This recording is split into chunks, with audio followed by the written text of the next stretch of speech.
Pemerintah Kota Kendari ini sangat menghormati hak-hak warga Kota Kendari dalam hal berusaha, dalam hal kegiatan apapun yang ada di wilayah Kota Kendari. Namun dengan sertifikat hak milik itu jelas bahwa di dalam sertifikat hak milik itu kan tidak menyebutkan bahwa hak milik untuk mendirikan bangunan. Nah, tapi hak milik untuk sebagai hak milik, jadi dia akan berlaku secara abadi, secara selamanya. Namun penggunaan ruangnya itu bukan untuk menempatkan kegiatan usaha, karena di dalam isi sertifikat itu, dalam isi sertifikat tidak menyebutkan untuk penempatan kegiatan usaha atau rumah tinggal. Itu jadi sertifikat tetaplah sertifikat sebagai hak milik, tidak diganggu, tidak nikmati saja sertifikat yang ada, tapi bukan untuk kegiatan-kegiatan usaha atau rumah tinggal gitu. Jadi itu ketentuannya, sehingga kita menghormati hak-hak warga masyarakat Kendari. Tapi di pasal 28J itu ayat 2 disebutkan bahwa setiap warga Indonesia berhak dan bebas, tapi diatur dengan pembatasan-pembatasan menurut ketentuan perundang-undangan. Bebas, berhak, tapi ada pembatasan-pembatasan menurut ketentuan perundang-undangan lainnya, yaitu Undang-Undang 26 tahun 2007 tentang penataan ruang. Jadi semua ruang itu harus diatur secara tertib supaya menimbulkan kenyamanan kepada masyarakat lain. Kenapa? Kalau semua bercampur, ada usaha, ada kegiatan hiburan, kegiatan lainnya, akan berdampak pada ketidaknyamanan hak asasi manusia yang lainnya, termasuk juga hak hidup hewan, hak hidup biota laut. Itu tetap menjadi perhatian pemerintah kota untuk menjaga kelestariannya misalnya. Itu jadi tetap pemerintah kota menghormati hak milik setiap warga berdasarkan alasan sertifikat. Namun pemanfaatannya di sertifikat itu tidak menunjukkan bahwa usaha. Jadi kalau untuk usaha atau bangunan kan harus ada perizinan PBG, perizinan bangunan gedung. Nah, itu kalau untuk menerbitkan perizinan bangunan gedung ya tentu ada prosedurnya yang diatur di Undang-Undang Bangunan Gedung itu sendiri.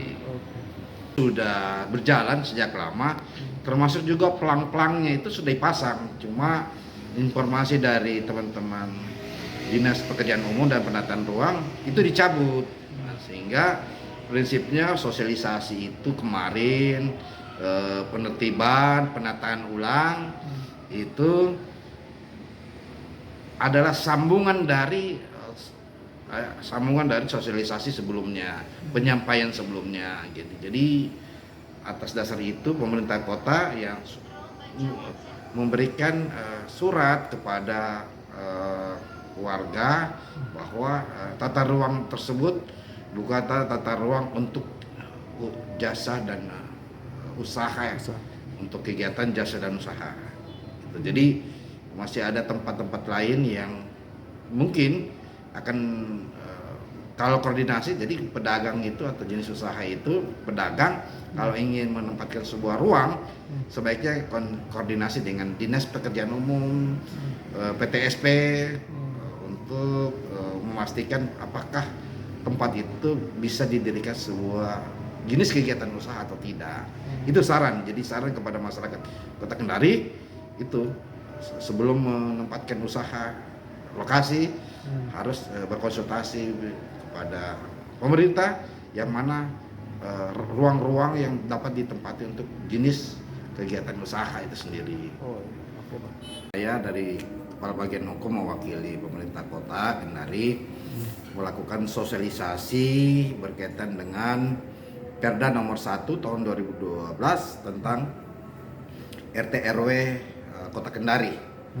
Dan selanjutnya Perda nomor 2 tahun 2023 tentang penanggulangan dan pencegahan narkoba di Kota Kendari. Jadi dua perda ini kami menjelaskan kepada masyarakat bagaimana penataan ruang itu berjalan tertib, berjalan aman, berjalan kondusif, dan taat terhadap peraturan perundang-undangan yang berlaku. Karena jelas RT RW itu lahir dari sejarahnya mulai tahun 1960. Sedangkan Perda nomor 2 tahun 2023 ini komitmen pemerintah kota untuk melakukan penanggulangan, pencegahan terhadap dampak-dampak dari peredaran gelap narkotika. Jadi kami juga menggandeng teman-teman BNN untuk mensosialisasikan Perda nomor 2 tahun 2023 itu sendiri. Jadi itu esensi tadi sosialisasi. Jadi kami menyampaikan kepada masyarakat di Kelurahan Kerumba dan secara umum tentang Perda nomor 2 2023, komitmen pemerintah kota untuk mencegah, menanggulangi peredaran narkoba, termasuk juga komitmen pemerintah kota untuk membuat ruang-ruang terbuka, ruang-ruang hijau, ruang-ruang sesuai dengan peraturan perundang-undangan yang berlaku. Jadi itu bagian dari komitmen pemerintah untuk menyampaikan ada regulasi yang harus diketahui oleh masyarakat, karena dengan regulasi ini ya masyarakat untuk bisa memahami tentang existing penataan ruang terbuka hijau, garis sepadan sungai, sepadan pantai, termasuk juga maraknya peredaran narkoba di kota Kendari ini. Gitu. Oh iya. Terima kasih sudah nonton. Jangan lupa like, subscribe, dan share ya.